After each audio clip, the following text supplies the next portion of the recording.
Hey everybody, it's Amy Graham, the Badass Valkyrie, and today I wanted to actually take you through step by step my health and wellness weeks.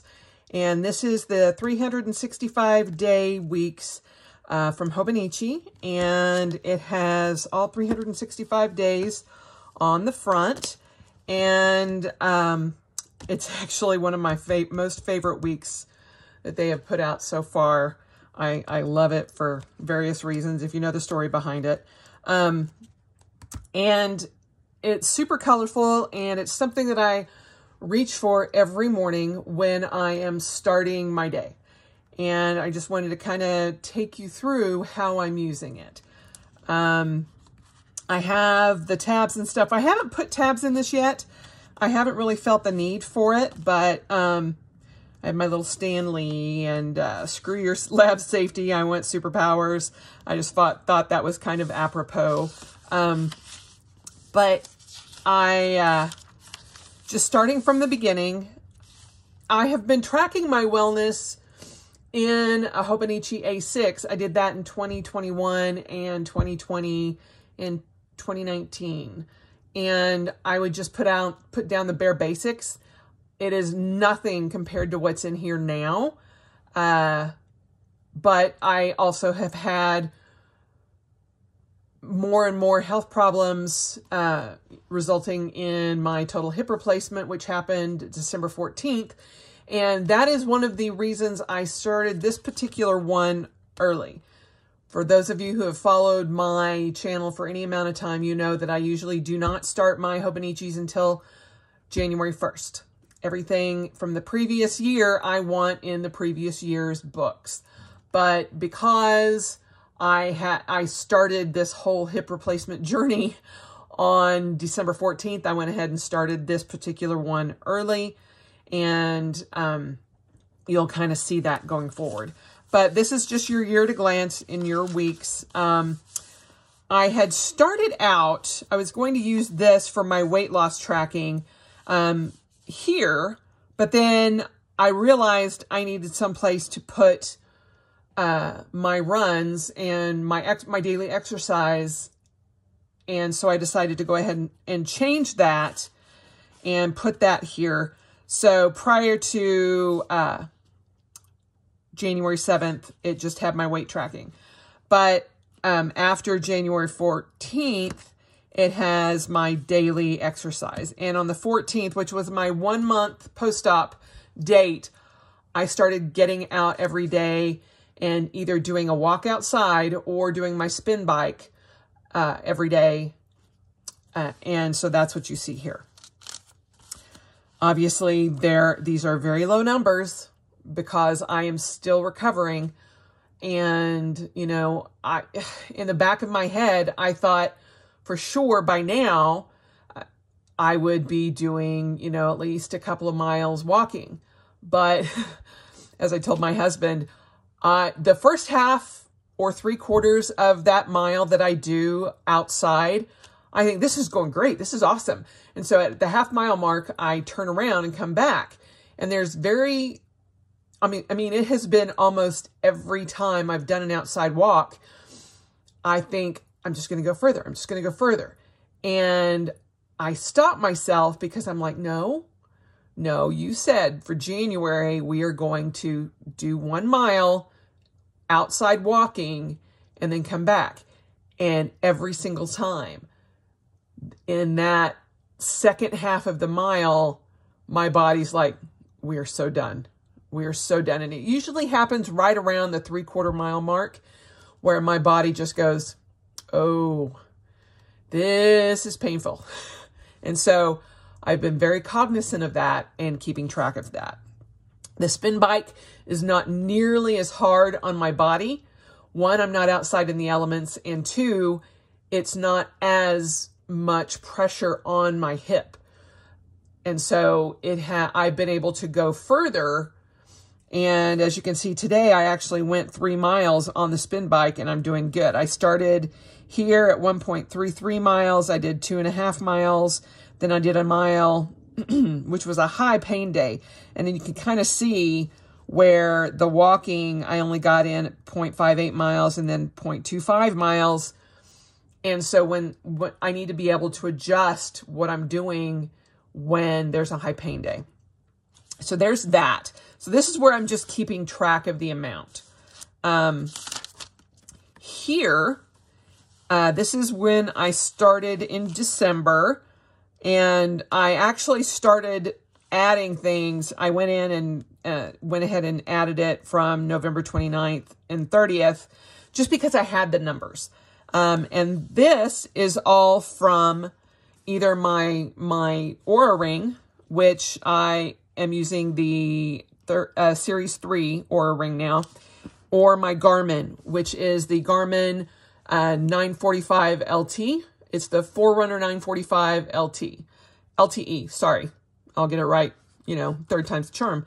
But this is the watch that I upgraded to when I started having problems running and then even walking, and my hip would give away, or my right leg would buckle. And we got this because this has incident detection. And so if I was out on a run or out on the bike, my husband would get a text from the watch saying, there's been an incident, your wife or whomever is at such and such a location, and they need to be checked on. The LTE also has a service, which I pay $5.99 a month for, that if there is an incident registered on this device, they will give a call to me on my watch and say, are you okay? Do you need us to send an ambulance or whatever? This is worth every single penny. Just because I know that if something happened, Greg would be instantly notified. So it's not something that I had really thought about in the past, but on the few occasions where my leg gave out before I knew what was actually wrong, it helped tremendously. Anyway, so these stats are a combination of these two devices. So what you're seeing here is at the top, let me see if I can give you a better view here. This is January's. At the top here, I put my steps for the day. And I usually do this from the day before. So like this is today, and this morning I just put in the steps from yesterday. Then on the next line, I put my sleeps, my hours I went to sleep. So I went to bed at 11:16. I woke up at 7:46. If it's in red, I went to bed late. I am trying very hard to get my sleep schedule back in check. And not only is it harder just because I can sleep in, it's hard. It was very hard during the month of December and January because of medications that I've been on and pain. And so I would sleep at odd hours because I wasn't getting great sleep because I can only sleep on one side of my body. And so I'm a turner. And so turning in my sleep helps me keep the pressure off of certain parts of my body after so long a period of time. But because I can only use one side of my body, it has been uncomfortable for me. And only in the last, like literally 2 to 3 days, have I been waking up going, I actually slept really good. I feel really good about my sleep. So I will put the time I went to bed, the time I wake up, how long I've slept, and then what my blood pressure was, or beats per minute during the night. And, excuse me. So if it is outside the norm, it goes in red. If it's under 5,000 steps for the day, it goes in red. If it's 5,000 to 10,000 steps, it goes in black. If it's 10,000 or more, which is my goal, it goes in green. Here, you can see I was trying to use orange and it just wasn't sticking out. So I updated the color scheme, and then RM means rest mode, and you can see where I've done that a lot here after I had my surgery there on the 14th, and then I just started putting my watch in rest mode, so I wasn't accountable for my activity or my inactive time because I was literally laying on the couch or laying in bed and recovering. I changed that as of the 2nd. So then you don't see the RM here, but I wanted to keep that notification there because I did on the 1st of January, I did have that still because I didn't realize I had kept it in rest mode until the 2nd. Then I have let me just show you. In my Aura Ring, this is my app, it will show you my readiness, which was 82. Then my sleep was 80, which was very good. Even though I didn't go to bed till midnight, I got really good sleep. And so I only woke up once right there. And then my activity goal, my activity score is 78. I had inactive hours of 13 hours and 6 minutes. I mean, it also tells me my heart rate and all of that. So that's kind of what the app looks like for my ring. And then for my Garmin Connect, like this is my activity today. And this is my resting heart rate, my body battery, my stress levels, my intensity minutes, my steps so far, my calories, my sleep, my respiration, my pulse ox, all of that. So between the two, I feel like I have gotten a really good view of my overall health. Do you need all of that? No. I am an avid data tracker, and so I like looking at my numbers. And it also tells me a lot about my training schedule, all of that, where my body is, so I know how hard to push or how not hard to push.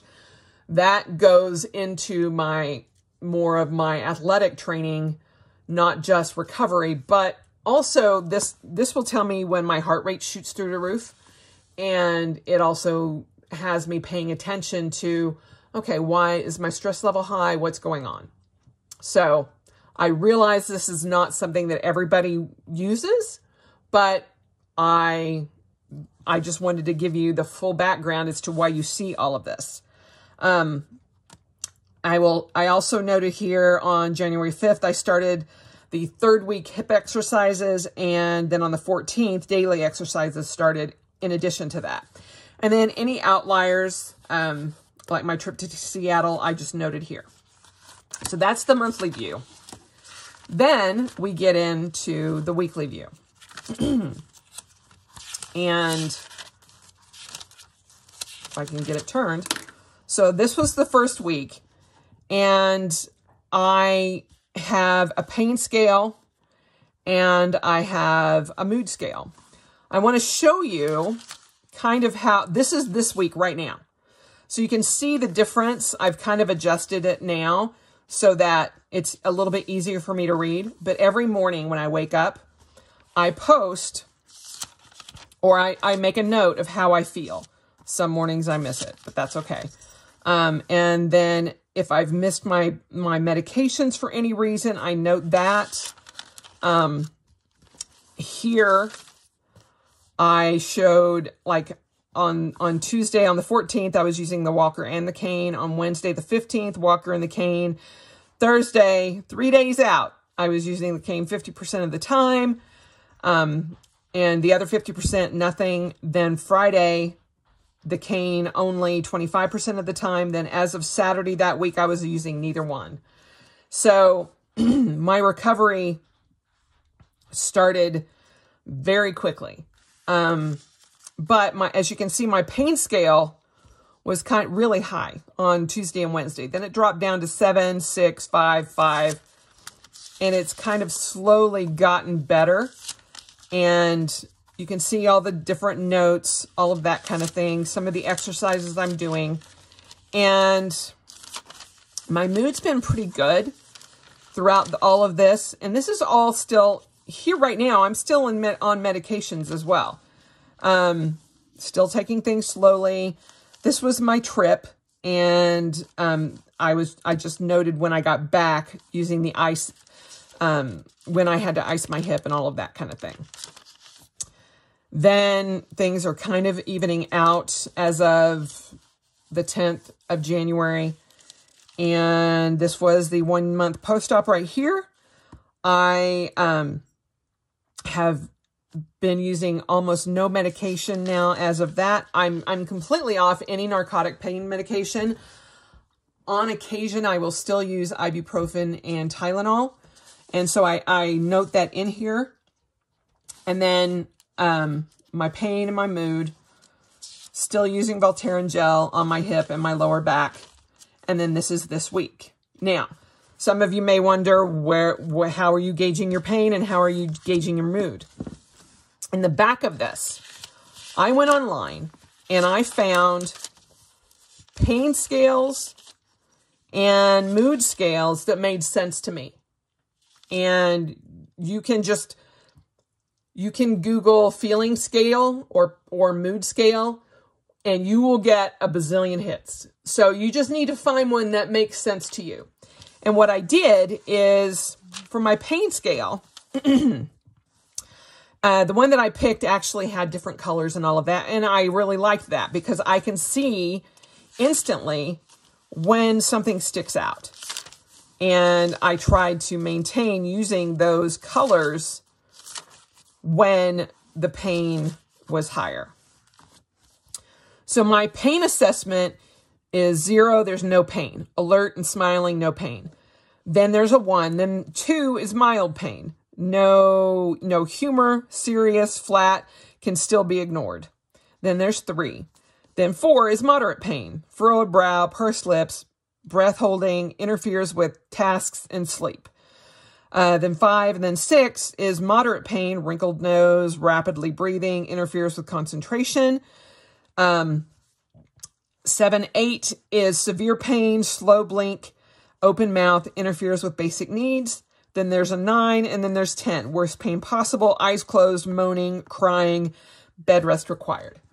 So that's the scale that I am using for the entire year. And so I wanted to be able to reference that, and so I wrote it all down in the back.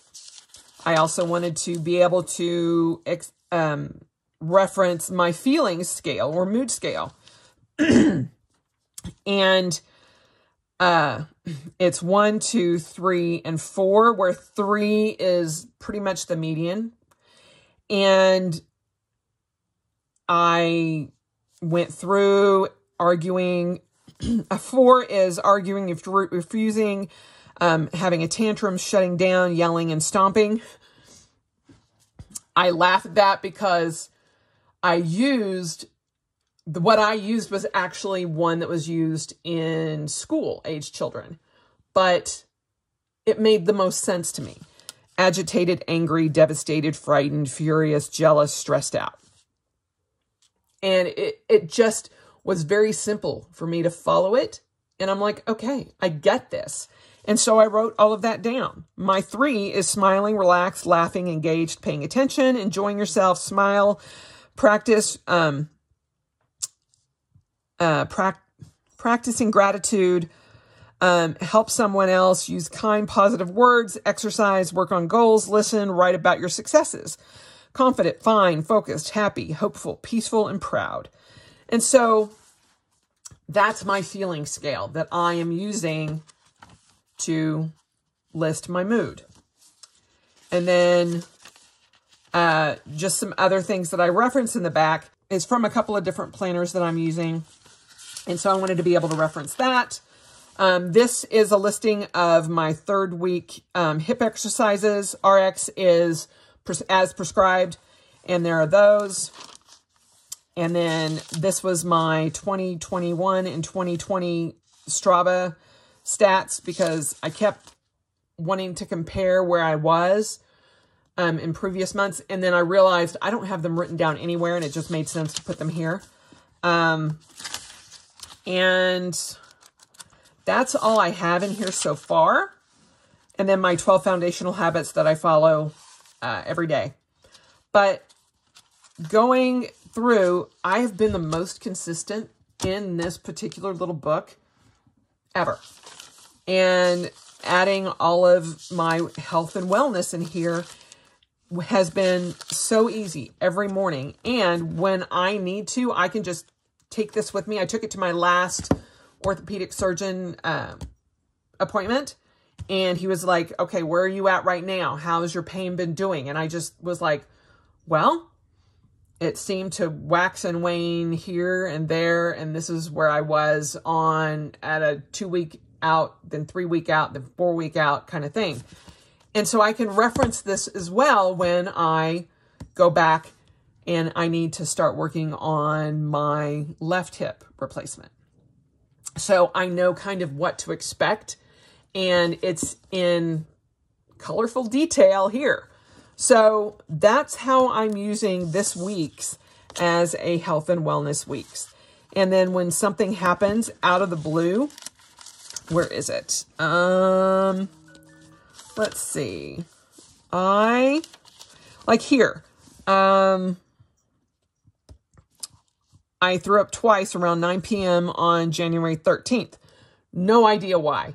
Have absolutely no idea why. But I noted it so that if something else started happening or I noticed a pattern, I could go back and look at that. Most likely it was because I was still taking a lot of ibuprofen and that's upsetting to my stomach. But I use this to help with my asthma, to help with my pain, to help with me, help to keep track of my exercise, to help to keep track of my recovery. And it has been a lifesaver. When I was having issues with my asthma, when I was running outside during the last 2 years of the pandemic, I could see when I was having issues. And it kind of helped me prepare for the next season. So I know it seems daunting, but if you just do it one day at a time, you can start seeing patterns over a period of time. And if you're wanting to track certain things like my recovery, I can see that as well. I can also go back into this and see, wow, that's a lot of red. There's not as much red. And here's hoping that the when I miss my bedtime that I want to actually hit, it all looks blue. So, you know, and you can change your colors up. You just need to make sure you keep your scale or your key over here updated. I've written in when I charge my watch and when I charge my ring, things like that affect, you know, what I'm tracking. So that's my health and wellness weeks in a short, well, not so short, but as easy a way as I can explain it. So if you guys have any questions about, you know, how I'm using this or, you know, why I'm tracking certain things, whatever, you know, feel free to list it down below and I will try to get back to you as soon as possible. But I'm going to be going through each one of the planners that I am using for 2022 and explaining in detail how I'm using it and why. And this was just the easiest one because it is the most direct correlation to what I'm going through right now. So it's simple, it's small, it's compact. I can throw it in my bag and always have it with me as needed. So there you have it. I hope you guys are doing well. And again, if you have any questions, just let me know down below. I will talk to you soon. Bye.